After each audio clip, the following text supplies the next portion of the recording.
अस्सलाम वालेकुम दोस्तों, जैसे कि आप लोगों को मालूम है कि कैद आज़म ट्रॉफ़ी इस वक्त पाकिस्तान में खेली जा रही है, जहां पे मुख्तलिफ खिलाड़ी अपनी करतूत दिखा रहे हैं और छक्के चौकों की बारिश कर रहे हैं।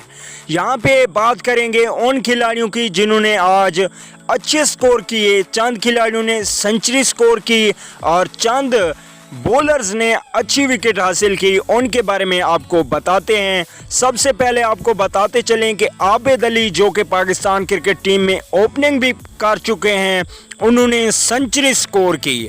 ज़बरदस्त इनिंग्स रही आबिद अली की ज़बरदस्त परफॉर्मेंस जा रही है और वो श्रीलंका के ख़िलाफ़ भी सिलेक्ट हो चुके हैं। अब बात कर लेते हैं दूसरे नंबर पे। तो दूसरे नंबर पे अदनान अकमल।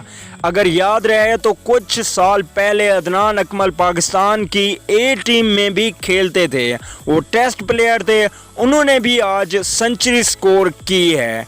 इसके अलावा दोस्तों आप लोगों को बताते चलें कि वकास अहमद, जो कि पाकिस्तान टीम के ओपनिंग बल्लेबाज भी हैं और बॉलर भी हैं, उन्होंने आज 3 खिलाड़ियों को पवेलियन वापस लौटाया और ज़बरदस्त इनिंग्स रही।